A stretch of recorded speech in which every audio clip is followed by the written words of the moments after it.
Meditate பண்ணிட்டு இருக்கும்போது பைபிள்ல யோசேப்போட லைஃப் நான் முன்னாடி இருந்து ரொம்ப விருப்பம். அப்ப நான் பார்த்த இந்த கோ வேல்யூஸ், பெருமதி வாய்ந்த எனது விடயங்கள். என்னது பெருமதி வாய்ந்த விடயங்கள்? டாடிஸ் ஃபேஸ், அதாவது பிரசன்னம், அவரின் முகம், கனப்படுத்தல், உறவு, உதாரத்துவமாய் கொடுத்தல், உதாரத்துவமான. இந்த 4 இதயத்தை கொண்ட, இந்த 4 விஷயத்தையும் கொண்ட ஒரு இதயம் உள்ள ஒரு நபரா நான் பழைய ஏற்பாட்டுல பார்த்த ஒரு நபர் ஜோசப். அப்ப நாம இப்ப அதிகமா நம்ம ராஜ்யத்தின் கலாச்சாரத்தை பத்தி பேசிட்டு இருக்கோம். அந்த ராஜ்யத்தின் கலாச்சாரத்துல ஒரு அம்சம் கனப்படுத்தல். ஏன் கனப்படுத்தல் முக்கியம்? வாழ்க்கையில எல்லா விதமான ஆசீர்வாதங்களையும் அன்லாக் பண்ணக்கூடிய, திறக்கக்கூடிய ஒரே பிளஸிங் கீனா என்னன்னா பிளஸிங்ஸுக்கு கனப்படுத்தல். வாழ்க்கையில எல்லா விதமான ஆசீர்வாதங்கள் அது திறக்கக்கூடிய ஒரே கீனா கனப்படுத்தல். இந்த பூமி என்ற இந்த சமுதாயத்துல தான் இந்த ரெஸ்பெக்ட் ஒரு விஷயம் இருக்கு. ஆனா ரெஸ்பெக்ட் ஹெவனுக்கு தெரியாது. ஹெவன் ரெஸ்பெக்ட வச்சு இயங்குறது இல்ல. பரலோகம் எதை வச்சு இயங்குதுன்னா கனப்படுத்தல வச்சு. பரலோகம் அறிந்தது எது? கனப்படுத்தல். ரெஸ்பெக்டுக்கும் ஓனருக்கும் என்ன வித்தியாசம்? நிறைய சொல்லி கொடுத்திருக்கிறேன். கனத்துக்கும் மரியாதை செலுத்துவதற்கும் வித்தியாசம் என்னன்னா, மரியாதை என்பது எனக்கு பிடிக்குதோ இல்லையோ எல்லாரும் பண்றாங்க, அதனால நானும் எழும்பி ஒருத்தர் வரும்போது கை தட்டுறேன். என் வீட்டுக்காரர் பண்றனால நானும் பண்றேன், ஆனா அது எனக்கு பெரிய ஒரு நாட்டம் கிடையாது. என் மனைவி பண்றனால நான் பண்றேன், அது கனப்படுத்தல் அல்ல. எப்படி கனப்படுத்தலுக்கும் மரியாதைக்கும் இன்னொரு விஷயம் கண்டு கொள்றதுன்னா, நம்ம மக்களோடு நம்ம நேசிச்சு பழகுறோம்னு வைங்களேன், சில நேரங்கள்ல அவங்க முன்னாடி இருக்கும்போது நம்ம ஒரு விதமா நடந்து கொள்வோம். பார்க்கும்போது அவங்க நினைப்பாங்க எவ்வளவு உண்மையா இருக்காங்க, எவ்வளவு எங்களை கனப்படுத்துறாங்க, மரியாதை செலுத்துறாங்க. ஆனா அவங்க அந்த இடத்துல இல்லாம வேறொரு இடத்துக்கு நாங்க போனோன்னு, இல்ல அவங்க இல்லாத இடத்துல நாம இருக்கும்போதோ அவங்கள பற்றி ஒரு கூட்டம், ஒரு சிலர் ஏதோ ஒரு தவறான ஒரு கருத்தை வைக்கிறாங்க, பேசுறாங்க, அவங்கள குற்றப்படுத்துறாங்க, குறை சொல்லும் போதும் நம்ம அந்த இடத்துல அங்க இருக்கும் போது எப்படி இருந்தோம்? அவருக்கு கனப்படுத்துற மாதிரி, மரியாதை செலுத்துற மாதிரி இருந்துட்டு இங்க வந்தோம் எப்படி நடக்கிறோம்? அவரை நாமளும் சேர்ந்து என்ன பண்றோம்? ஆமா ஆமா நீங்க சொல்றது சரி, நாமளும் அவரை பத்தி காசிப் பண்றோம். ரெஸ்பெக்ட் அந்த இடத்துல இருந்துச்சு. ஆனா இங்கிட்டு வந்தோன்னு அந்த ரெஸ்பெக்டுக்கு ஆனருக்கு இருக்க வித்தியாசம் என்னன்னா, ஆனர் அங்க நீங்க எப்படி அவர் முன்னாடி அவர் இருக்கும்போது இருக்கீங்களோ அதே மாதிரி அவர் இல்லாத இடத்துலயும் அந்த நபருக்காக நீங்க என்ன பண்ணுவீங்க? நிற்பீங்க. ஆனர். இந்த ஆனரிங் இல்லாதபடியினால லைஃப்ல நிறைய விஷயத்தை இழக்க முடியும், தெரியுமா? அதுல ஒண்ணு, பிதாவாகிய தேவன் சொல்றாரு, இஸ்ரவேல் ஜனங்களுக்கு கொடுத்த வாக்குத்தத்தமே, தேசங்கள் உங்க மூலம் ஆசீர்வதிக்கப்படும், தேசங்களுக்கு நீங்க என்ன பண்ணுவீங்க? கடன் கொடுப்பீங்க, நீங்க தான் சப்ளை நேஷன்ஸுக்கு. ஆனா ஒரு காலகட்டம் வருது, எகிப்து கிட்ட போயிட்டு இஸ்ரவேல் கையேந்த வேண்டியதாயிடுச்சு. யார்கிட்ட? காரணம் ஏனென்றால் இந்த ஜோசப் என்ன பண்ணிட்டாங்க, கூட இருந்த சகோதரர்கள் கனப்படுத்தாம அவனை வித்துட்டாங்க. குழியில போட்டு கொல்லவே துணிஞ்சவங்க. கடைசியில யூதா பேச, ரூபன் பேசுறாரு. பேசணும்னு அவனை இஸ்மவேல் கிட்ட வித்து அவனை கொண்டு போயிட்டு அங்க போட்டாங்க. போட்டாலும் அவருடைய கனப்படுத்தலின் இதே யோசேப்புக்கு இருந்தனால அவர் போன லெவல் வேற. ஆனா ஒரு காலகட்டம் வந்துச்சு, இவங்களுக்கு தெரியுது முன்னாடியே, தம்பி சொப்பனம் சொல்லும் போதே இவன் எங்களை ஆள போறான்னு தெரிஞ்சும் இது எப்படி நிறைவேறுதுன்னு பாக்குறதுக்கு கனவீனப்படுத்தி தம்பியை தூக்கி வீசினாங்க. யாரு மூலம் நேஷன் பிளெஸிங் ஆக போகுது அந்த பர்சனை தூக்கி அங்கிட்டு போட்டுட்டாங்க. ஏன்னா ஹார்ட் இல்ல, அவங்களால ஏற்றுக்கொள்ள முடியல. கடைசியில இஸ்ரவேல் போய் யாருக்கிட்ட கையேந்தது? எகிப்துல போய் கையேந்தது. அதான் நான் முதல்ல ஒரு கேள்வி கேட்டேன். உங்க லைஃப்ல நீங்க எத்தனை யோசேப்புகளை தூக்கி வீசிருக்கீங்க?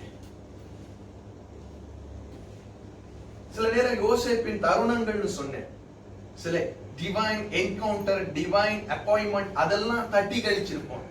இது எதுக்கு, இது எதுக்கு, இது எதுக்கு, அதெல்லாம் நம்ம லைஃப்ல வந்து நம்ம ஹார்ட் ஹானரிங்ல இல்லாம இயங்கும் போது நடக்கிற விஷயம். அதான் சொல்லுவேன், சில மேன் ஆஃப் காட, சில நபர்களை நம்ம குற்றப்படுத்திக்கிட்டே இருக்கிறதுக்கு காரணம் என்ன அப்படின்னா, நம்ம ஹார்ட்ல கனப்படுத்தல் என்ற ஒரு இதயம் இல்லாதபடியினால. கனப்படுத்தல் யாரால உணர முடியும்னா, தான் தேவனுடைய அபிஷேகத்தை நான் பெற்றிருக்கேன் என்ற ஒரு சிறந்த நபரால எல்லாரையும் கனப்படுத்த முடியும். ஏன் எல்லாரையும் கனப்படுத்தணும்? எல்லாருமே இயேசுவின் சாயலாக இருக்கிறாங்க. அவங்க இந்த 4 செவுருள்ள ஒரு கட்டிடத்துல உட்கார்ந்து நாங்க ஒரு சர்ச்சுக்கு போறோம் சொல்ற மக்களாவும் இருக்கலாம், சமுதாயத்துல பிற நம்பிக்கை மதங்களை கொண்டவர்களாக இருக்கலாம். எல்லாருமே பிதாட தேவனுடைய இயேசுவின் சாயல் தான், பிதாவுக்கு பிள்ளைகள் தான்.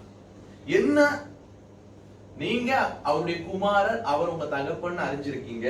ஆனா அவங்களுக்கு அவர் தகப்பனும் தெரியாது, குமாரனும் தெரியாதனால வேற தகப்பர்களை அவங்க தேடிக்கிட்டு இருக்காங்க, அவங்க லைஃப்ல வச்சிருக்காங்க. அவ்வளவுதான் வித்தியாசம்.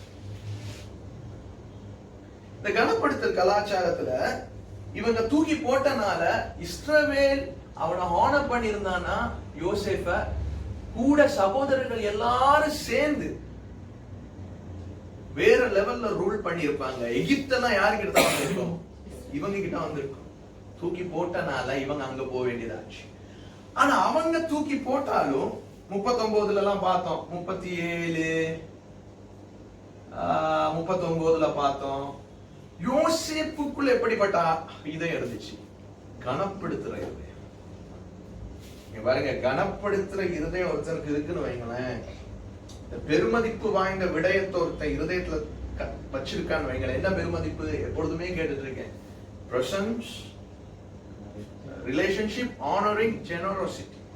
இந்த ஹார்ட் உள்ளவனை எங்க கொண்டு போய் போட்டாலும், தண்ணீர்லா காட்டுல போட்டாலும் அவன் அங்க வாழ்வான். அவன் நிமித்தம் அந்த இடம் ஆசீர்வதிக்கப்படும். காரணம், அவன் கனப்படுத்தலின் கலாச்சாரத்துல. கனப்படுத்துற இருதயம் உங்களுக்கு இருந்துச்சுன்னா, உங்களை தவறா புரிந்து உங்களை சத்துருவா என்றவங்க ஒரு காலகட்டத்துல உங்க லைஃப்ல இதெல்லாம் நடக்க கூடாது, உங்க அழிவை எதிர்பார்த்துட்டு இருப்பாங்க. ஏதாச்சும் உங்களுக்கு கெட்டது நடக்காதா, அவமானப்பட மாட்டாங்களா? அதெல்லாம் உங்களுக்கு நடக்காது. ஏன் தெரியுமா? கனப்படுத்தல் இருதயம் உள்ளவங்கள் முன்பதாக அவங்களை சத்துருவாய் நினைப்பவர்கள், அவர்களை குறித்து எதிர்மறையான எப்பேற்பட்ட என்ன நினைச்சாலும் அது அவங்களுக்கு வாய்க்காதே போகும்.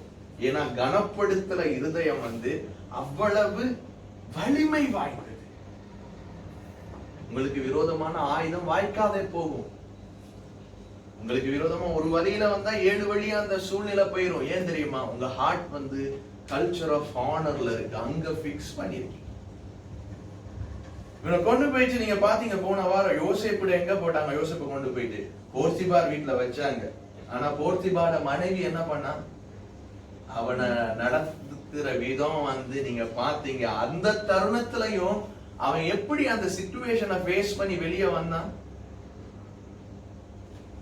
அவன் அவளை பார்த்த விதம், அவளை ஹார்ன் அப், கனப்படுத்தினான். ஹஸ்பண்ட ஹார்ன் அப் பண்ணான். ஃபாதர், அப்பாவை, டேடியோ ஹார்ன் அப் பண்ணான். சொல்றான், எப்படி அப்பாவுக்கும் டேடிக்கும் என்னுடைய ஆண்டவர் எஜமானனுக்கு நான் எப்படிங்க பண்ணுவேன்? இது அவளை ஒரு எஜமானியா பார்த்தான். இந்த இடத்துல வரும்போது இன்னொரு விஷயத்தை நான் உள்ள வைக்க விரும்புறேன் உங்க எல்லாருக்கும்.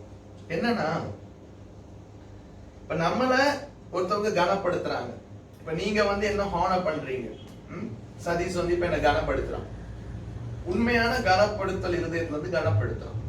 அப்படி அவன் கனப்படுத்தும் பொழுது, இப்ப போர்த்திபாட வைஃபுடைய இதயம் எப்படிப்பட்டதா இருக்குன்னு பாருங்க. இவன் கனப்படுத்துறத கூட, இவ கனப்படுத்துறதுல பெற்றுக்கொள்ள வேண்டிய இந்த நபர், அவளோட மனசு எப்படிப்பட்டதா இருக்குன்னா, இவளா தனக்கு அடிமையாக்கணும். யார? யோசேப்பு. அதாவது இவனுடைய இழுப்புக்கு அவன் இணங்கணும், ஏன் பேச்ச மட்டும் கேட்கணும். சில நேரங்களை நாங்க அப்படித்தான், கனப்படுத்தல் பெற்றுக்கொள்ளுகிற நபரும் ஆனரிங்க தப்பா புரிஞ்சு மிஸ்யூஸ் பண்ணிடாதீங்க ரிலேஷன்ஷிப்ப. ஒரு ஆள் நம்மளை கனப்படுத்தும் போது ஓ இவங்க என்ன கனப்படுத்துறாங்க தானேன்னு சொல்லிட்டு இவங்களை அடிமை ஆக்கிடணும்னு நினைச்சிடாதீங்க. இவங்க நான் சொல்றதை கேட்கணும், வேற யாரையும் நேசிக்க கூடாது, எது செஞ்சாலும் என்கிட்ட தான் கேட்கணும். இது ராஜ்யத்தின் கலாச்சாரத்துக்குரிய இதயம் கிடையாது. அப்படிப்பட்ட இதயம். நான் வான்னு சொன்னா வரணும், போன்னு சொன்னா போகணும் இல்லைங்க. கனப்படுத்தல் இருதயத்தை உள்ள ஒரு நபர் நம்மளை கனப்படுத்தும் போது அந்த கனப்படுத்தலை சரியாக ரிசீவ் பண்ணி கொள்றதுக்கு உங்க ஆர்ட்டை நீங்க பிக்ஸ் பண்ணிக்கணும். இவன் அந்த ரிலேஷன்ஷிப்பை மிஸ்யூஸ் பண்றால, அவட உறவை என்ன பண்றா? மிஸ்யூஸ் பண்ற. அவருடைய உறவை வேல்யூ பண்ணல, டிவேல்யூ பண்ற.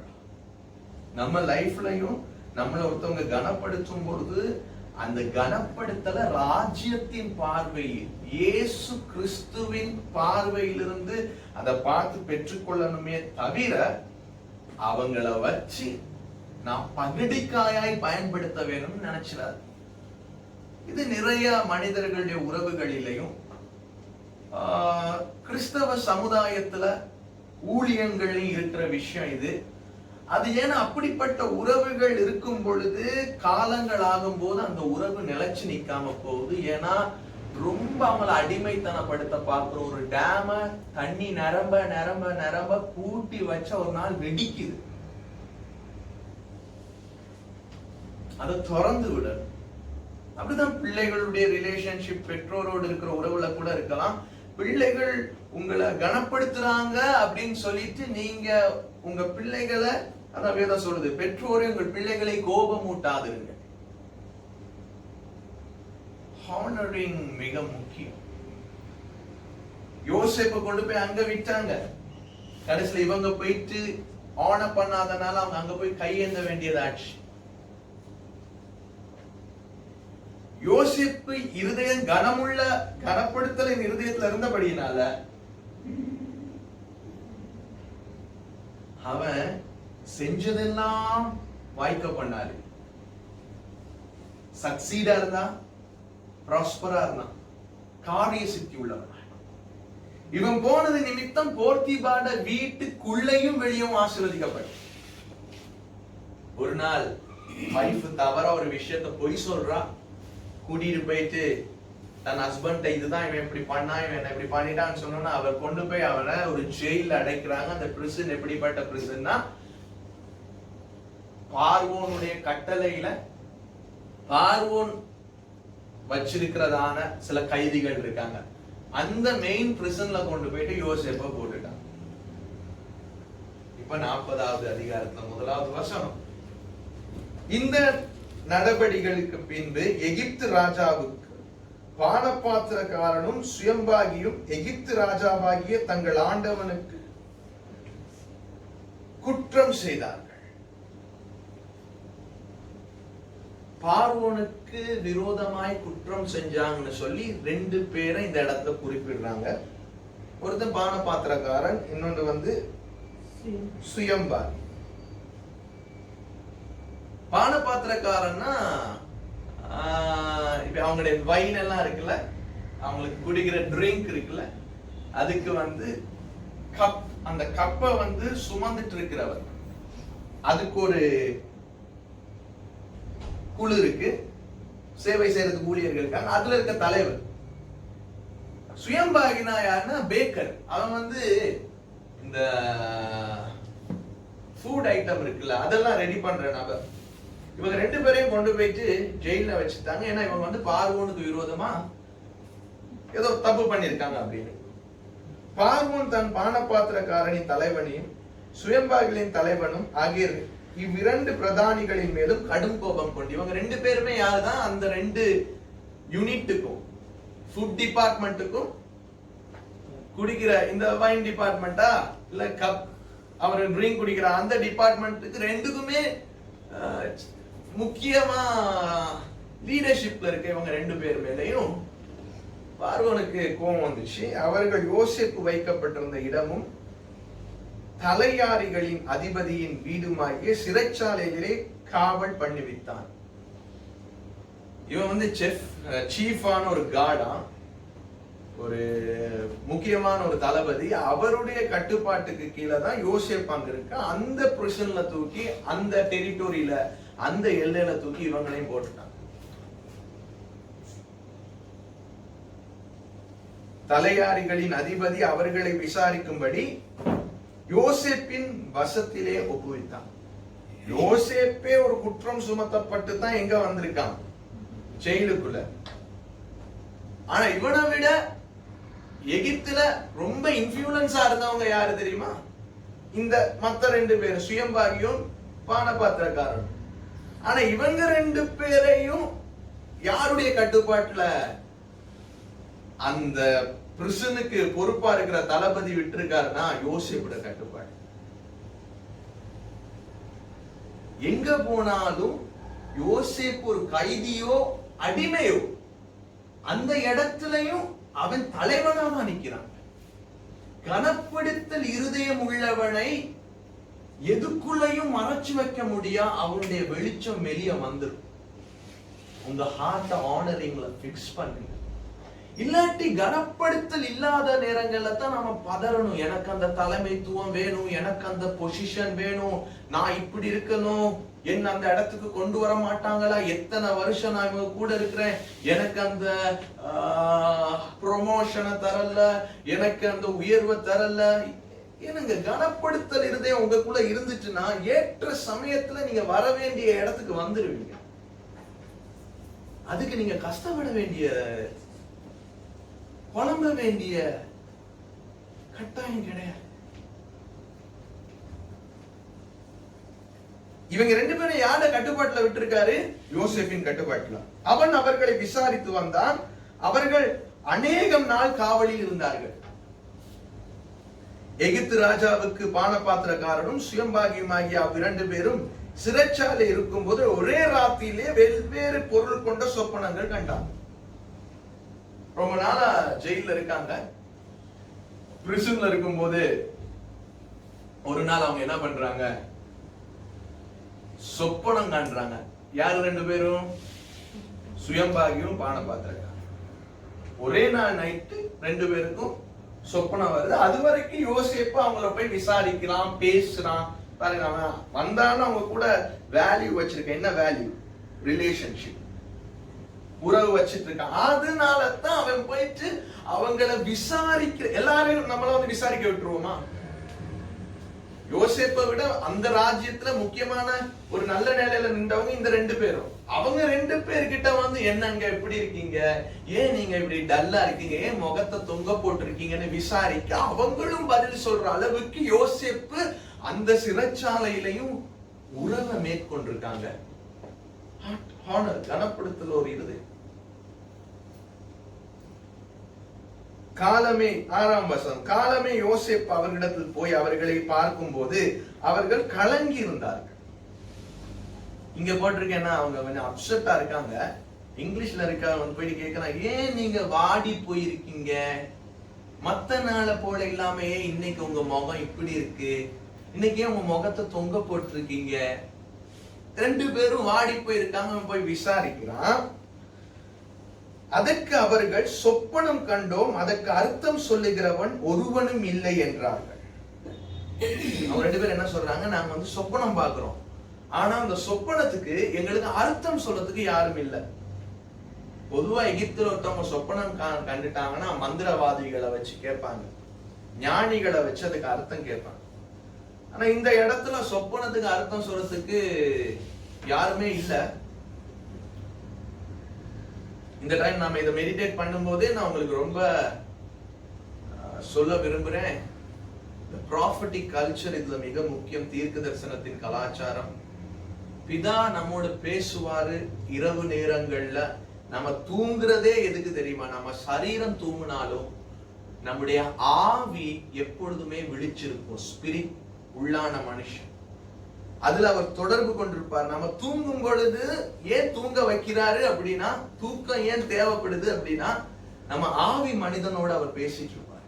அதனாலதான் தூங்கும் போது சொல்றது, பரிசுத்த ஆவியானவரே என்னுடைய தூக்கத்துல எனக்கு ஊழியம் செய்யுங்க, என்னோட பேசுங்க, என்ன நடத்துங்க, நான் ரெடியா இருக்கேன்.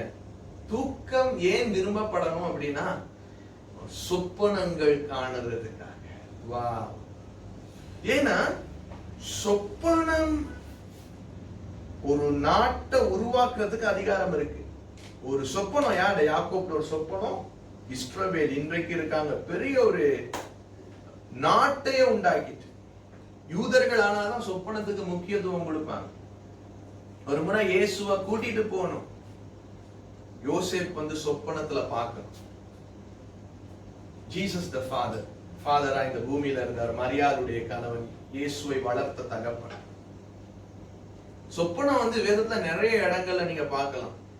இதுல யோசேப்புக்கு பேர் சொப்பனக்காரன். அவங்க கிட்ட வந்து சொல்றாங்க, சொப்பனம் பார்க்கறதுல அதுக்கு வியாக்கியானம் சொல்றதுல ஒரு சிறந்த நபரா யோசேப் இருக்காரு. யோசேப் கிட்டே வந்து சொல்றாங்க, நாங்க சொப்பனம் கண்டோம். அந்த சொப்பனத்துக்கு விளக்கம் சொல்றதுக்கு யாருமே இல்லை.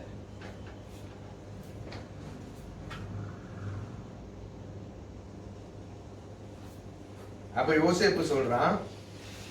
அதற்கு யோசேப்பு, சொப்பனத்துக்கு அர்த்தம் சொல்லுதல் தேவனுக்குரியது அல்லவா, அவைகளை என்னிடத்தில் சொல்லுங்கள் என்றார். என்ன சொல்றாரு? இங்க இருக்கு சொப்பனத்துக்கு அர்த்தம் சொல்றது தேவனுக்குரியது. ஒரு மொழிபெயர்ப்பு சொல்லுது, இப்படி சொல்லுது இங்கிலீஷ்ல, பவர் பிலாங்ஸ் டு காட், வல்லமை தேவனுடையது, வல்லமை கர்த்தருடையது. அதே மாதிரி சொப்பனத்தின் வியாக்கியானம் யாருடையது? தேவனுடையது. சொல்றேன், அவர் தான் அதுக்கு இன்டர்பிரேட் பண்ண முடியும் அப்படின்னு சொல்லிட்டு அவர்கிட்ட கேளுங்கப்பா, ஜெபிங்கப்பா அப்படின்னு சொல்லாம என்கிட்ட சொல்லுங்க. சொப்பனத்துக்கு வியாக்கியானம் சொல்றது அவருக்குரியது, ஆனா அதை நீங்க என்கிட்ட சொல்லுங்க. அந்த இடத்துல அவன் பேசுற லெவலை பார்த்தா இன்றைக்கு நாங்க சொல்லலாம், இயேசு கிறிஸ்து சொல்லியிருக்காருல, பழைய ஏற்பாட்டுல நீங்க வாசித்தது இல்லையா, நீங்கள் தேவர்கள் என்று அறியீர்களா? அவன் அந்த இடத்துல தன்னை கொண்டு வந்து பிக்ஸ் பண்றான். கர்த்தருடைய ஆவி அவனுக்குள்ள இருக்கனால அவன் தேவன் எப்படி இயங்குவாரோ அப்படியே அவனால இயங்க முடியும்னு அவன் ஒரு உறுதியை கொள்றான் மனசு. தேவன் எப்படி இயங்குவாரோ, தேவன் எப்படி செயற்படுவாரோ அப்படி. சொப்பனம் சொல்றது ஆண்டவருக்குரியதுன்னு சொல்லிட்டு, சொப்பனத்துக்கு அர்த்தம் சொல்றது தேவனுக்குரியதுன்னு சொல்லிட்டு என்ன பண்ணிருக்கணும்? சரி வாங்க கையை பிடிங்க, நாங்க ப்ரே பண்ணுவோம். அப்ப அவங்க அப்ப யெகோவான்னு தானே சொல்லுவாங்க. யெகோவான்னு பேர் சொல்றாங்களா? அவங்க பேரை சொல்லிட்டு சர்வ வல்லமை உள்ளவர் நான் சொல்லுவாங்க. சொல்லிட்டு பாருங்க இவனுக்கு விளக்கம் நீங்க கொடுங்க அப்படின்னு அந்த பக்கம் வந்து திருப்பி விட இருந்துச்சு இல்ல. ஆனா தேவனுக்குரியதுன்னு சொல்லிட்டு என்கிட்ட சொல்லுங்கன்னு சொல்றோம். Thank you father. இந்த பட்ட ஒரு கிரேஸ் யோசேப் மேல இருந்துச்சு. நாங்க அதுக்கு உங்களை ஸ்தோத்தரிக்கிறோம்.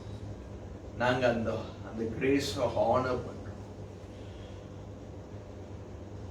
அந்த கிரேஸை நாங்க ஹானர் பண்றோம். அந்த கிருபையை நாங்க கனப்படுத்துறோம். அந்த சொப்பனத்துக்கு வியாக்கியானம் சொல்லுகிற தீர்க்க தரிசனத்தின் ஒரு சந்ததிய நீங்க இந்த நாட்கள்ல வேர்ல்டு வைட் எழுப்பிக்கிட்டு இருக்கீங்க. அவங்க சுகமான இதயம் உள்ள சந்ததியா எழும்புகிறார்கள். சுகமான இதயம் உள்ள சந்ததி. இவங்க சொப்பனம் சொல்லும் போது இவன் மட்டும் சுகப்படாத இதயத்துல அந்த வேல்யூஸ்ல இல்லைன்னு வைங்களேன், கொஞ்ச நேரம் அவங்கள வச்சு திருத்துறேன்னு சொல்லிட்டு அவங்கள தண்டிச்சு அவங்கள குற்றப்படுத்தி பேசிட்டு அப்புறம் ஒருவேளை இப்படிதான் அப்படின்னு சொப்பனம் சொல்லியிருப்பான். ஆனா அவன் அது எதுவுமே பேசல, டைரக்டா சொப்பனத்துக்கு என்ன பண்ணிட்டான். அப்படிதானே நம்ம சரியான கிறிஸ்தவ சமுதாயத்தை ஏதாச்சும் பண்ணுங்கன்னா, அப்படியா நீங்க வந்து கர்த்தருக்கு இது பண்ணிருப்பீங்க, நீங்க அது பண்ணிருப்பீங்க, திருத்துறேன்னு சொல்லிட்டு என்ன பண்ணிருப்பான், மன்னிப்பு கேளுங்க இப்படி எல்லாம் பேசியிருப்பான். அவன் எதுவுமே சொல்லல. அவனுக்கு தெரியும் நீங்க சொல்லுங்கன்னு சொல்லிட்டு டைரக்டா மேட்டருக்கு இறங்கிட்டான். இறங்கி என்ன நடக்குது? சொப்பன மேட்டர்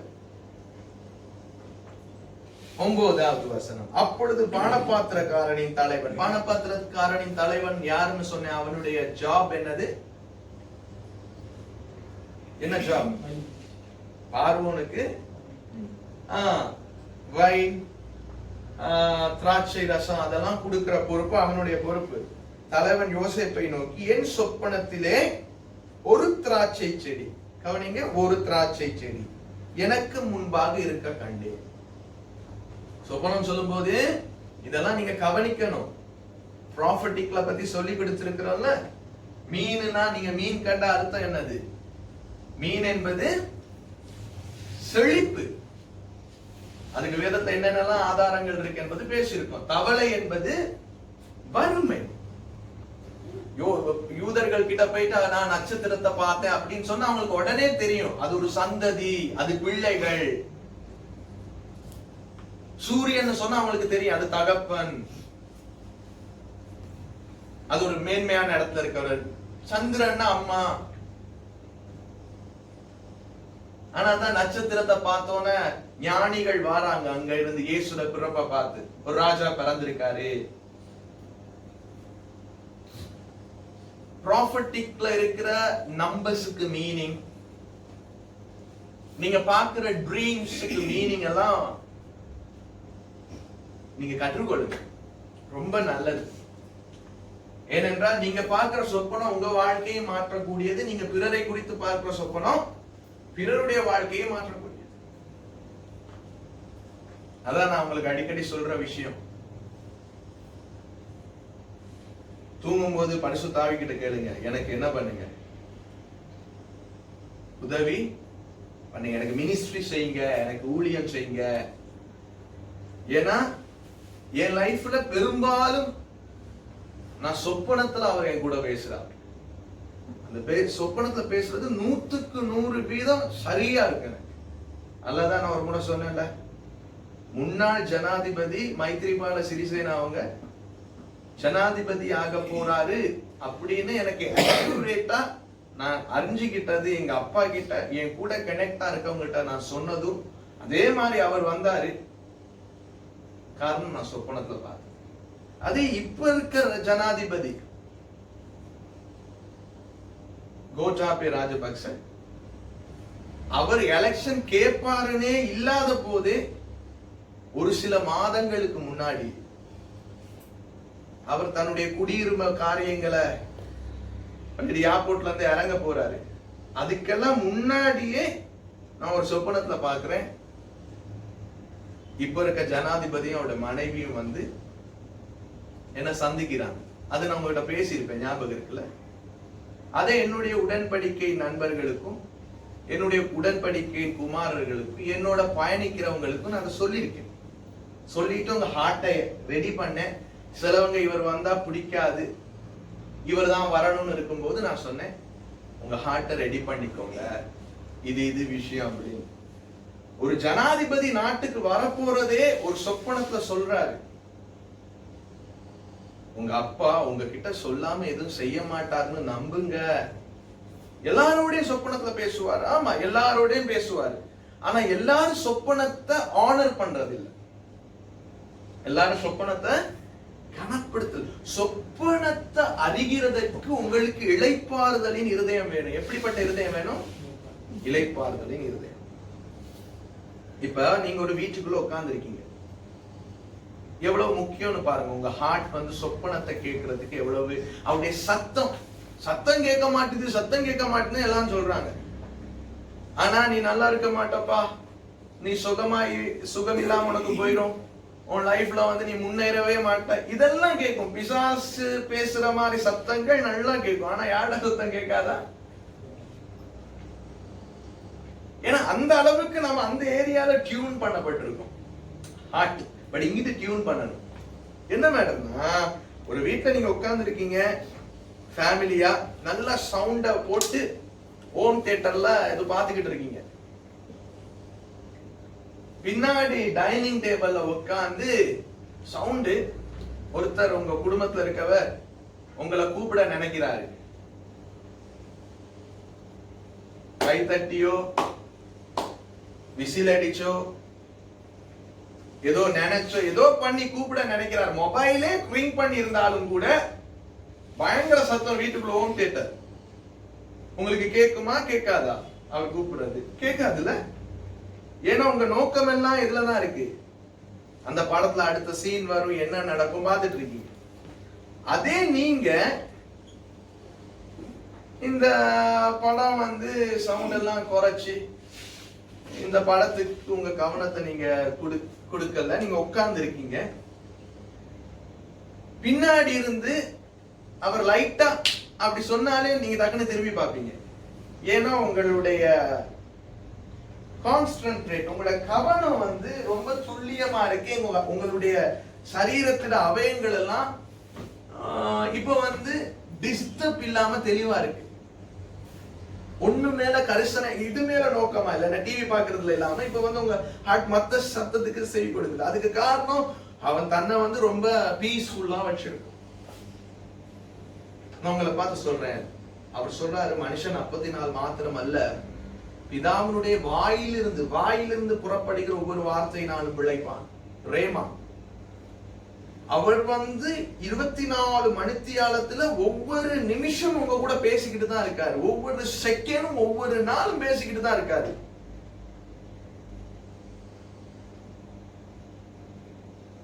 என்றைக்கு ஆதாம் உருவாக்குனாரோ, தன்னுடைய சாயல படைச்சாரு, அன்னைக்கு பேசினாரு. இவன் பழம் சாப்பிட்ட பிறகு அவர் பேசுறத நிப்பாட்டிட்டாரா? கேட்கிறாரு, ஆதாமே நீ எங்கே இருக்கிறாய்? ஆனா இவனுக்கு தான் அது ரொம்ப பயங்கரமா கேக்குது. அவ்வளவு நாள் ஆதாமே அன்பா கேட்டது அன்னைக்கு பார்த்தா இவனுக்கு எப்படி கேக்குது? ஆதாமே நீ எங்கே இருக்கிறாய்? வெளியே வா சீக்கிரம், பண்ண வேணாம்னு சொன்னதை பண்ணிட்ட அப்படின்னு இவனுக்கு கேக்குது. ஏன்னா இவனுடைய குற்ற மனசாட்சி சொல்றான், உமக்கு பயந்து நான் நிர்வாணி என்றபடினா அப்படின்னு சொன்னாலும் இவர் உடனே திட்டல். அவர் கேட்டாரு, யார் உனக்கு சொன்னது? அப்பையும் பேசுறாரு. அன்னைக்கு பேசுனது தொடர்ந்து பேசுறாரு. மோசே காலத்துல பேசுறாரு. இவங்க சொல்லிட்டாங்க, இஸ்ரவேல் ஜனங்க, தயவு செய்து நீங்க எங்க கிட்ட பேசாதீங்க, நீங்க மோசையோட மட்டும் பேசுங்க, ஏன்னா நீங்க பேசுறது கேட்டா நாங்க செத்துருவோம். ஏன்னா இங்க கேட்கிறது இளைப்பாறுதல் இல்லை, ஏன்னா கவனம் எல்லாம் வேற பக்கம் இருக்கு.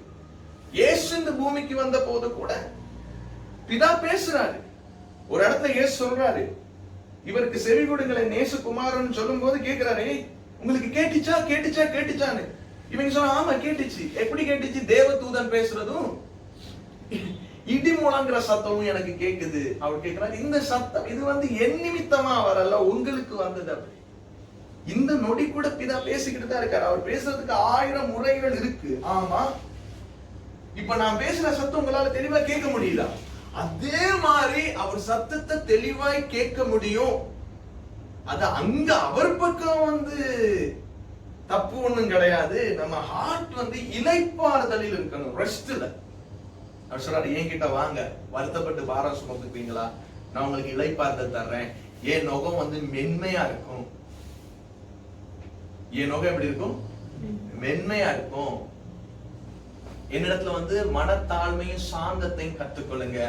அவருடைய சத்தம் நீங்க கேட்கணும் அப்படின்னா மிக முக்கியம், உங்ககிட்ட ஸ்லோ டு ஹேங்கர், சாந்த குணம் இருக்கணும். எதுக்கு எடுத்தாலும் டப்பு டப்பு டப்பு டப்புன்னு வெடிக்கிறவங்களா இருந்துட முடியாது. ஏன்னா வேற சத்தம் வரனால கத்துற சத்தம் கூடையா இருக்கு. உங்க சத்தம் எப்படி இருக்கணும்னா சாந்த குணம் உள்ள, மனத்தாழ்மை, ஹம்பிள். இந்த மேட்டர் உங்களுக்குள்ள இருந்துச்சுன்னா, நீர் எனக்கு எப்பொழுதும் செவி கொடுக்கிறீர் என்பதை நான் அறிந்திருக்கிறேன் அப்படின்னு நீங்களும் சொல்லுவீங்க.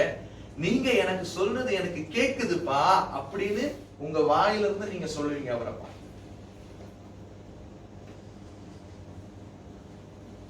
உங்க ஹார்ட்ட அப்படி சத்தம் கேட்கணும்னா இந்த வேல்யூஸ்ல பிக்ஸ் பண்ணி. பார்வோனுடைய இப்ப எத்தனாவது வசனம்? 10வது வசனம் தானே. அந்த திராட்சை செடியிலே 3 கொடிகள் இருந்தது. ஒரு திராட்சை செடி பாக்குறேன்னு சொன்னா எத்தனை கொடி இருக்குதான்? 3 கொடிகள் இருந்தது. அதில் பூக்கள் அது துளிர்க்கிறதா இருந்தது. அதில் பூக்கள் மலர்ந்திருந்தது. அதன் குலைகள் பழுத்த பழங்களா இருந்தது.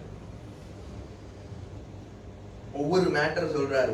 ஒன்ன நான் பார்த்தேன், திராட்சை செடி 1, அதுல 3 கொடி இருந்துச்சு. 3 கொடியோட சேர்ந்து அது துளிர்க்கிறதா இருந்துச்சு. அதுல பூக்கள் மலர்ந்தது. பூ மலர்ந்ததோட அதுல என்னமும் வந்துட்டு, இப்ப பழுத்த பழம் உள்ள குலைகள் வந்துச்சு. பார்வோனுடைய பாத்திரம் என் கையிலே இருந்தது. அந்த அந்த அந்த அந்த மேட்டர் சொல்லும் போது இங்கிலீஷ்ல எப்படி சொல்லுதுன்னா, நான் பார்த்துட்டு இருக்கேன் ஒரு செடி இருக்கு, அந்த செடியில இருந்து அப்படியே 3 கொடி வருது கண் முன்னாடி, உடனே நடக்குது. அப்புறம் அதுல இருந்து ஒரு பூ அது துளிர்க்குது, அதுல இருந்து ஒரு பூ வருது, பூ உடனே பெரிய கொத்தா மாறிட்டு உடனே நடக்குதுங்க அப்படின்னு அவர் சொல்றாரு. எக்ஸைட்டடா சொல்லிட்டு இருக்காரு. சொல்றாரு, பார்வோனுடைய பாத்திரம் 11வது வசனம் என் கையிலே இருந்தது. நான் அந்த பழங்களை பறித்து அவைகளை பார்வோனுடைய பாத்திரத்திலே பிழிந்து அந்த பாத்திரத்தை பார்வோனுடைய கையிலே கொடுத்தேன் என்று தன் சொப்பனத்தை சொன்னான். நல்லா இருக்குல்ல? அதற்கு யோசேப்பு, அந்த 3 கொடிகளும் 3 நாளாம். எப்படி இன்டர்பிரேட் பண்றாங்க பாத்தீங்களா? 3 கொடி பாத்தீங்கல்ல, அது என்னன்னா அந்த 3 கொடியும் 3 days, 3 நாட்கள்.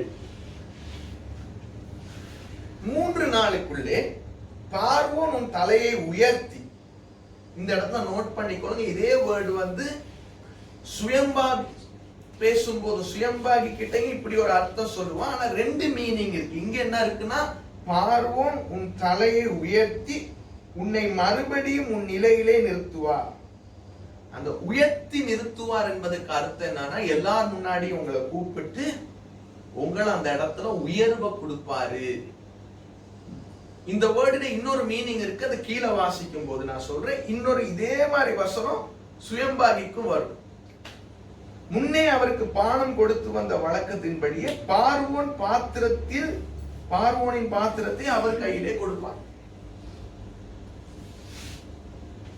இன்டர்பிரேஷன் பண்ணிட்டாரா?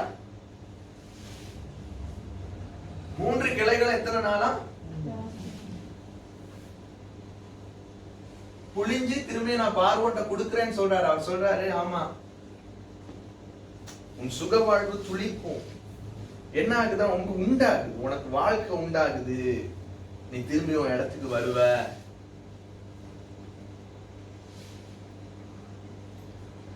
இதுதான் அதன் அர்த்தம் என்று சொன்ன போதும்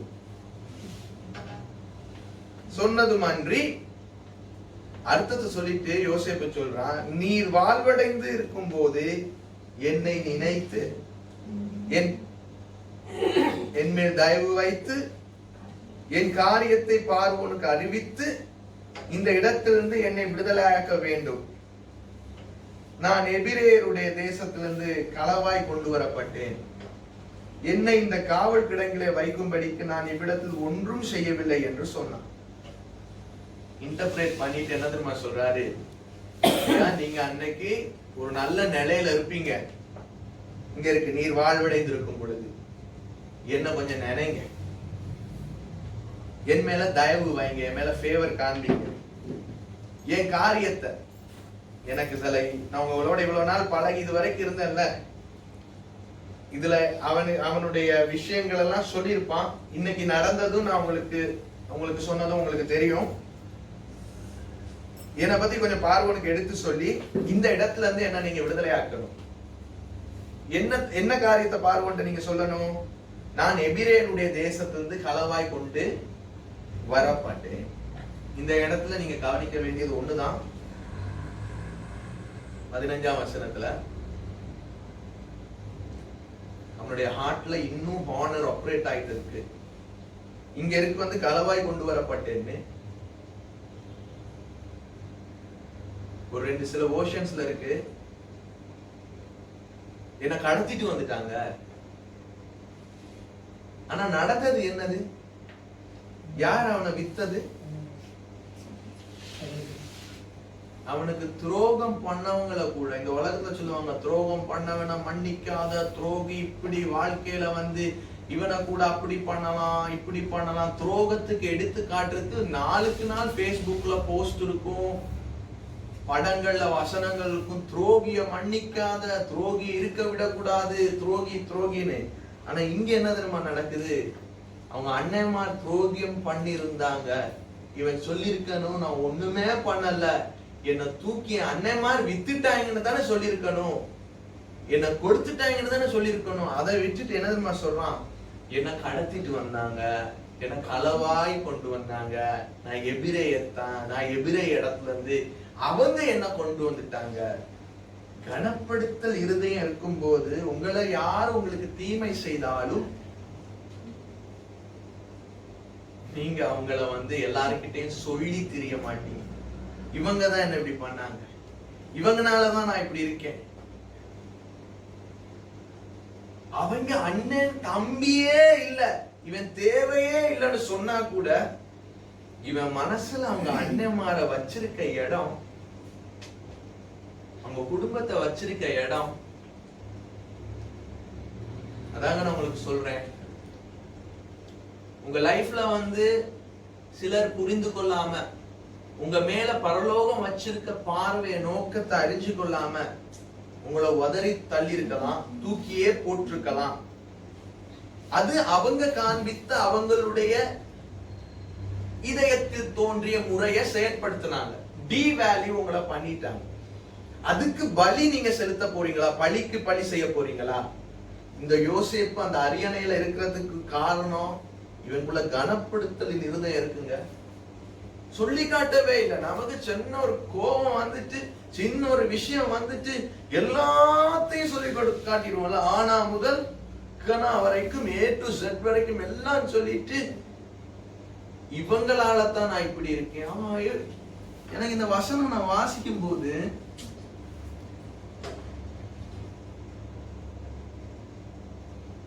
இந்த காலத்திலயாச்சும் இயேசு அவர் மூலம் நாங்க பிதாவை அறிஞ்சு நிறைய விஷயங்கள் அறிஞ்சு கொள்றோம். இவ்வளவு பிரசங்கங்கள், இவ்வளவு செய்திகள், எத்தனை செய்தி கேட்டிருப்பான். கிங்டம் கல்ச்சர்னு இன்னைக்கெல்லாம் போதிக்கிறான். அவனுக்கு யாராச்சும் உட்கார வச்சு கிங்டம் கல்ச்சர்னு போதிச்சாங்களா, கல்ச்சர் ஆஃப் ஆனர்னு போதிச்சாங்களா? ஏனோக்கெல்லாம் பாருங்களேன். இன்னைக்கெல்லாம் தட்டுனா மெசேஜஸ், வீடியோஸ். நான் பேசுறதும் சில நேரம் வீடியோவா யாராச்சும் பார்த்துட்டு இருப்பாங்க. தட்டுனா மெசேஜ். அன்னைக்கு இப்படி ஒருத்தர் தட்டி யோசேப்பு பார்த்துட்டு இருந்துட்டு, ஓகே அன்னைக்கு ஷேர்லி மாஷ் அவர் சொன்னாரு, அதனால இப்ப இப்படியான ஒரு சூழ்நிலைக்கு வந்தா கூட நான் எனக்கு துரோகம் பண்ணவங்கள பழி வாங்க கூட, காட்டி கொடுக்க கூட அப்படின்னு இருந்தானா? இல்ல, யார் சொல்லி கொடுக்க? கனப்படுத்தல் இருந்தது. களவாய் கொண்டு வரப்பட்டேன், என்னை இந்த காவல் கிடங்கில வைக்கும்படி. இரண்டாவது ஸ்டெப் சொல்றான். நான் இப்ப இந்த இடத்துல இருக்கேன்ல, நான் இவ்விடத்திலே ஒன்றும் செய்யவில்லை என்று சொன்னான். நான் இங்க இருக்கிறதுக்கு நான் ஒண்ணுமே செய்யலைங்க. இது இந்த வேர்டு எதுக்கு சொல்றான்? போர்த்திபாட வைஃப் ஒண்ணுமே சொல்லாத என்ன தூக்கி போட்டா. நான் இவ்வளவு காரியங்களை மறைக்கிறவன் நிச்சயமா நான் நினைச்சிருப்பேன். போர்த்திபாட வைஃபுடைய ரகசியத்தை மறைச்சிருப்பேன். ஏன் நீங்க வந்த? நல்ல ஆளுதான் ஐயா, அவருக்கு உண்மையா இருந்தேன். அப்படித்தானே எல்லாம் சொல்லுவாங்க, வேலையை விட்டு தூக்கணும்னு, ஏதாச்சும் ஒண்ணு விட்டு அனுப்பணும்னு. அவனுக்கு நான் செய்யாதது ஒண்ணு இல்லை. அப்படியே அவர் பின்னாடியே கிடந்தேன், தூக்கி போட்டுட்டாரு தானே என்ன. நான் இது மாதிரி அவர் பின்னாடி பண்ண அப்படியெல்லாம் பேசுவாங்க. இவன் ஒண்ணுமே பேசல.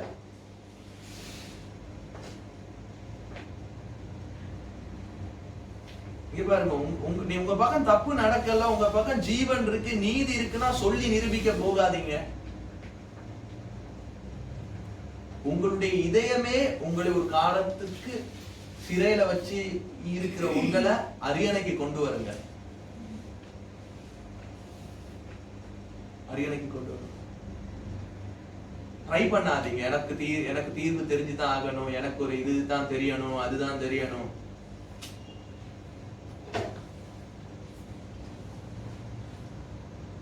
அர்த்தம் நன்றாயிருக்கிறது என்று சுயம்பாகிகளின் தலைவன் கண்டு, அடுத்தது யோசேப்பை நோக்கி, நானும் என் சொப்பனத்தில் 3 வெள்ளை கூடைகள் என் தலை மேல் இருக்க கண்டேன். அங்க சொல்றாங்க, எங்களுக்கு 2 பேருக்கும் தனித்துவமான சொப்பனம் வந்துச்சு. அவர் ஒரு சொப்பனத்தை திராட்சை செடி கொடிய வச்சு சொல்லிட்டாரு. இவர் செய்யற தொழிலே இவருக்கு சொப்பனமா வருது. அவர் செய்யற தொழில் என்ன, அதுதான் இவருக்கு சொப்பனமா வந்துச்சு. இவர் செய்யற தொழில் தான் இவருக்கு என்ன வந்துச்சு, சொப்பனமா வந்துச்சு. சொப்பனத்துக்கு வியாக்கியானம் சொல்றது, சொப்பனம் நம்ம காண்றதெல்லாம் நமக்கு புரிஞ்ச மொழியில அவர் பேசுறாருங்க. அதுக்கு தனியா எடுத்து உங்க கூட பேசணும், பேசியிருக்கேன். இன்னும் காலங்கள் ஆக ஆக நாங்க இதை பத்தி கற்றுக்கொள்வோம். இவர் செய்யற இது என்னது, இவர் பேக்கர், ரொட்டி சுடுறவர், அதுக்கு பொறுப்பானவர். இவருக்கு அதே இது மேற்கூடையிலே 16 திரும்பியா. அர்த்தம் நன்றா இருக்கிறது என்று சுயம்பாகிகளின் தலைவன் கண்டு யோசேப்பை நோக்கி, நானும் என் சொப்பனத்திலே 3 வெள்ளை கூடைகள் என் தலையின் மேல் இருக்க கண்டேன். என்னுடைய சொப்பனத்துல 3 வெள்ளை கூடை என்ன இருக்கு என் தலையில, 3 அங்க என்னது கிளைகள், இங்க என்ன 3 கூடைகள். மேற்கூடையிலே பார்வோனுக்காக சமைக்கப்பட்ட சகலவித பலங்காரங்களிலும் கொஞ்சம் கொஞ்சம் இருந்தது. என் தலையின் மேல் கூடையிலே இருந்தவைகளை பறவைகள் வந்து பட்சித்தது என்றார். அவருக்கு உண்டாகுது, இவர் பறிச்சு கொடுக்கிறார் அந்த சொப்பனம். இதுல இவங்கிட்ட இருந்து புடிக்கிட்டு போறாங்க 3 கூடைகள். பறவைகள் கொத்துது. பறவைன்னு சொன்னது சும்மா காகன்னு நினைக்காதீங்க. அந்த இடத்துல எப்படி இருக்குன்னா, பிணம் தின்னுற பறவைகள், சரீரத்தை சாப்பிடும் தெரியுமா, செத்த சரீரங்களை. அந்த அந்த பறவைகள் என்ன பண்ணுது, தலைமையில இருக்கிற அப்பங்களை பார்வோனுக்கு நான் ரெடி பண்ணி வச்சத சாப்பிடுது அப்படி. அதற்கு யோசேப்பு, அந்த 3 கூடைகளும் 3 நாளாம், 3 கொடிகளும் 3 நாளாம். இங்க சொல்றாரு இந்த 3 கூடையும் 3 நாளாம். இன்னும் 3 நாளைக்குள்ளே பார்வோன் உன் தலையை உயர்த்தி உன்னை மரத்திலே தூக்கி போடுவார். இங்க இருக்குதானே உன் தலையை உயர்த்தி, 13ஆம் வசனத்திலே இருக்கு உன் தலையை உயர்த்தி. இந்த 2க்கு வித்தியாசம் இருக்கு. அங்க இருக்க தலை உயர்த்தி என்பது என்ன சொல்றாங்கன்னா, ஒரு கூட்டத்துக்கு முன்னாடி உங்களை வர வச்சு எல்லாரும் முன்னாடியும் உன்னை அந்த இடத்துக்கு ஏற்படுத்துவாரு. உன்னை எல்லார் கூட்டத்துக்கு முன்னாடி உங்க 2 பேரையும் வேறு பிரிச்சு எடுத்து உனக்கு ஜட்ஜ்மெண்ட் கொடுத்து உன்னை மரத்துல தூக்கு போடுவாங்க. 2 வேர்டுலயும் சொப்பனத்துல பாருங்க மீனிங் வித்தியாசமா இருக்கு. ஒரே சென்டென்ஸ் தான், ஆனா மீனிங் வித்தியாசமா இருக்கு. உன்னை மரத்திலே தூக்கி போடுவார், அப்பொழுது பறவைகள் உன் மாம்சத்தை தின்னும். இதுதான் அதன் அர்த்தம் என்று சொன்னான். இங்க எப்படி இருக்கு, இன்னொரு மீனிங் என்னன்னா, பறவைகள் உன் மாம்சத்தை தின்னும்னா உன் எலும்புல உன் சதையே இருக்காது, ஒண்ணுமே இல்லாம ஆயிடும் உனக்கு. ஏன்னா பாக்குறதுல அப்ப சாப்பிடுறது, அது அவ்வளவு அக்யூரேட்டா அவன் இன்டர்பிரேட் பண்றான். 3 நாள்ல உனக்கு இது நடக்கும்.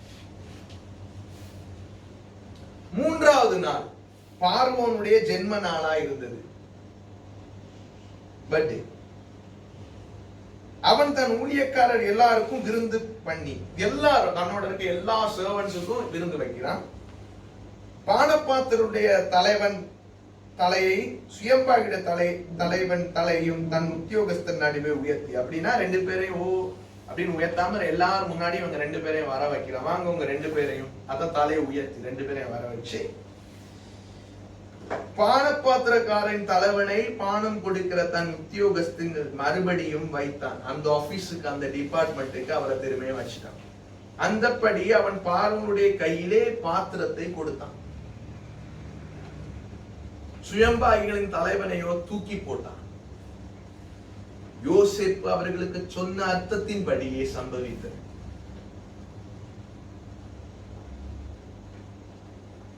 ஆனாலும் பானபாத்திரக்காரனின் தலைவன் யோசேப்பை நினையாமல் அவனை மறந்து விட்டான். 41 1வது வசனம். 2 வருஷம் சென்ற பின்பு பார்வோன் ஒரு சொப்பனம் கண்டான். இவர் சொன்னாரு, யோசேப்பு உங்களுக்கு இதெல்லாம் நடக்கும் அப்படின்னு சொல்லிட்டு பானபாத்திரக்காரன் கிட்ட மட்டும் சொன்னான் தெளிவா, நீ நல்லா இருப்பீங்க, வாழ்வடைவீங்க, அப்ப என்ன நினைவு கூறுங்க. ஏன்னா இவன் கிட்ட சொல்லல, இல்ல டவுட்டா இருந்துச்சுன்னா சரி இவர்கிட்டையும் சொல்லி வைப்போமே, நீங்க நல்லா இருந்தீங்கன்னா நீங்களும் என்ன பண்ணுங்க என்ன நினைச்சுக்கோங்க. ஆனா அவனுக்கு அக்யூரேட்டா தெரியும் அவன் வாழ்வடைய மாட்டான். ஏன்னா அவனுக்கு தூக்குதான், மரத்துல தூக்க போடுறாங்க. ஆனா இவங்கிட்ட பாத்தீங்களா தெளிவா சொல்றான், என்ன நினைச்சுக்கோங்க. இவர் என்ன பண்ணிட்டாரு, மறந்துட்டார். யாரு?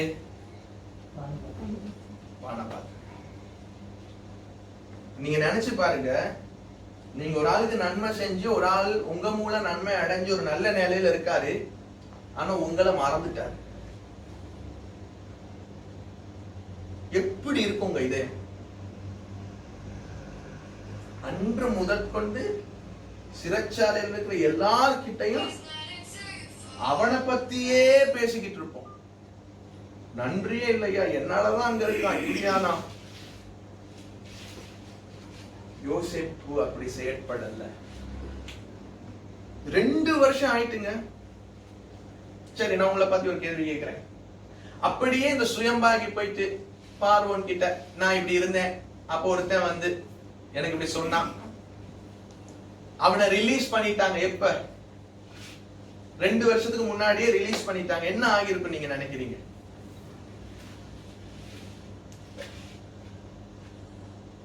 பத்தோடு 11 அவர் இருந்திருப்பாரு. யாரு? சொல்லுங்க, யாரு?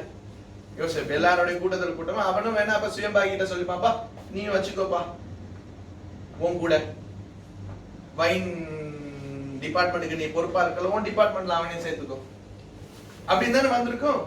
அந்த மாதிரி ஏதாவது தான் நடந்திருக்கும். ஆனா 2 வருஷம் தாமதங்கள் நல்லது. உங்க லைஃப்ல சில விஷயங்கள் சிலவங்க மறந்துட்டாங்க, சில விஷயங்கள் மறக்கப்பட்டாலும் கனப்படுத்தல் இருதயத்துல இருக்கீங்களா, பிரசன்னத்துல இருக்கீங்களா, ஜெனரோசிட்டியில இருக்கீங்களா, ரிலேஷன்ஷிப் பேஸ்ல இருக்கீங்களா, தடுமாறாதீங்க. அந்த 2 வருஷம் பொறுத்து இல்லாம இவன் மட்டும் தடுமாறி இருந்தானா தன்னுடைய அழைப்பு அவன் என்ன பண்ணிருப்பான்? காலிங், அவன் மேல இருக்கிற ஒரு காட் டிவைன் பிளான சொதப்பி இருக்கலாம்ல. ஆனா அந்த 2 வருஷம் எந்த ஒரு சொப்பனத்துல இவன் பதில் கொடுத்த அவன் விடுதலையாக்கப்பட்டு இவனை மறந்தானோ அதே மாதிரி ஒரு விஷயம் சொப்பனத்தை பார்வோனுக்கு டாடி கொண்டு வராரு. கொண்டு வந்து இந்த சொப்பனத்துக்கு யாருக்குமே பதில் சொல்ல முடியல. அடுத்த 41 இருக்கு, நாங்க அடுத்த வாரம் பார்ப்போம்.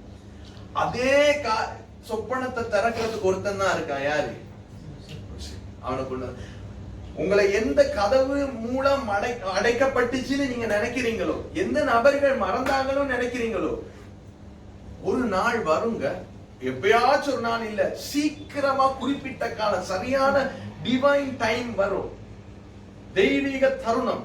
அந்த தருணத்துல நீங்க அரியணையில உட்காரும்படிக்கு சரியான நபர்களோடு சரியான சந்தர்ப்பத்துல தீர்க்க தரிசனமான ஒரு சூழ்நிலை அவர் ஏற்படுத்துவார். அதுக்கு உங்க இதயத்தை நீங்க எப்படி வச்சிருக்கணும்னா கனப்படுத்த. இவன் மட்டும் பதறினான்னு வைங்களேன், பதறி இருப்பான்னு வைங்களேன், அப்படியே நீங்க என்ன சொல்லுங்கன்னு சொல்லி இருந்து அவன் சொல்லி வச்சிருப்பான்னு வைங்களேன், ஏதோ ஒரு 10ஓடு 11 அவங்களோட தான் இருந்துப்பான் சுயம்பாகிட்ட டீம்ல. ஆனா சொப்பனத்தை உண்டாக்கி அந்த சொப்பனத்துல பார்வோனுக்கு அர்த்தம் சொல்லி பார்வோன் தன்னுடைய எல்லாவற்றுக்கும் மேல அதிகாரியா கிட்டத்தட்ட ஒரு பிரைம் மினிஸ்டர் லெவல்ல கொண்டு வந்து யார வச்சுட்டாரு? பாப்பா போல்ராஜ்குமார் அன்னைக்கு ஒரு போஸ்ட் போட்டிருந்தாரு, பாத்தீங்க? தாழ்மை மனதுள்ளவங்க, ஹம்பிளான ஹார்ட் உள்ளவங்க ஒருபோதும் அஃபண்ட் ஆக மாட்டாங்க. அஃபண்டர்னா என்னது? மனத்தாங்கள் ஆக மாட்டாங்க. உடனே நான் நொந்துட்டேன், அவங்க என்ன இப்படி பேசிட்டாங்க, ஜக் என்ன அடிக்கிறது, ஜக் அடிக்கிறது. எல்லா விஷயத்திலயும் ஹம்பிளான ஹார்ட் உங்களுக்கு இருக்குன்னா எல்லா விஷயத்திலையும் டிவைனுடைய பார்வையில, தெய்வீக டிவைன் பார்வை ஐஸ்ல இருந்து நீங்க மூவ் பண்ணிக்கிட்டே போவீங்க. அதே உங்களுக்குள்ள ஹார்ட், அதுக்கு ஹார்ட் ஆஃப் கிராட்டிடியூட் இருக்கனால நீங்க ஹம்பிள்ல மூவ் பண்ணி அப்படியே போவீங்க. அவுட் ஆஃப் கிரீட் இருந்துட்டுனா எனக்கு தெரிந்து தான் ஆகணும், என் நிலையை நான் நிரூபித்து தான் ஆகணும் அப்படின்னு நீங்க போறனால தான் உடனே என்ன ஆகுறோம்? மனத்தாங்கள் ஆகுறோம், அஃபண்டட் ஆகுறோம். அப்ப அஃபண்டட் ஆகாம வாழ முடியுமா இந்த பூமியில? அஃபன்ஸ் ஆகாம, என்னது, நொந்து போகாம, மனத்தாங்கள் ஆகாம வாழ முடியுமா? வாழலாம். எப்படின்னா உங்க ஹார்ட் இந்த சுகமாக்கப்பட்ட இதயத்துல ஹம்பிளான ஒரு ஹார்ட்டுக்குள்ள வரணும். அந்த ஹம்பிள் ஹார்ட் தான் ஆனரிங் பண்ற ஹார்ட். நான் பேசுறதெல்லாம் புரியுதா? புரியுதா? யோசேப்பு மற்ற மனிதர்கள் கூட தடுமாறி இருந்திருப்பானா இன்னைக்கு அரியணை வேற என்னன்னு சொல்ல முடியாது. ஆனா அந்த மூவுக்கு இடம் கொடுக்கலாம். அந்த ஹார்ட் ஆஃப் ஹானர், கனப்படுத்தல் இருதயம், அந்த வேல்யூஸ வச்சிருக்கான். உறவுகளை பெருமதிப்பா எழுத, அவசரப்பட்டு எல்லாத்தையும் கட் பண்ணி விடல. நமக்கு ஒண்ணு ஒருத்தவங்க கேட்கல, சொல்லல, நம்மள மதிக்கல அப்படியெல்லாம் நினைக்கிறோம் அப்படின்னா என்ன பண்ணிடுவோம்? உடனே எல்லாரையும் கட் பண்ணி விட்டு போயிட்டே இருப்போம் உறவுகளை. ஆனா ஜோசப் பண்ண காரியங்கள் பார்த்தா ஆச்சரியமா இருந்துச்சு. கனப்படுத்தல் இருதயம். எந்த ஒரு நபருக்கு கனப்படுத்தல் இருதயம் இருக்குதோ அந்த நபரை அவர் துண்டா காண்பிப்பார். உங்க பேரை பெருமைப்படுத்தி காண்பிப்பார். அப்ப கனப்படுத்தாத இருதயம் உள்ளவங்களை அவர் காண்பிக்க மாட்டாரா? கனப்படுத்தல் இதயம் இல்லாதவங்களை அவர் தட்டி விட அவர் நினைக்கவே தேவையில்ல. அவங்களுடைய இதயமே அவங்களை அந்த இடத்துக்கு போக முடியாம வேற வழிக்கு கொண்டு போயிட்டு அப்படி இல்லாம ஆக்கிடும். அவர் ஒன்னும் இறங்கி நீ கனப்படுத்தலப்பா, ஆனால் உன்னை நான் தட்டி விடுறேன் எல்லாம் பண்ண மாட்டாரு. அவனுடைய செயலின் விளைவு அவன் அனுபவிப்பான். ஆனா கனப்படுத்தல் இருதயம் உள்ளவங்களோட அவர் எப்பொழுதுமே கொண்டு போக வேண்டிய இடத்துல கொண்டு வந்து சேர்ப்பார்.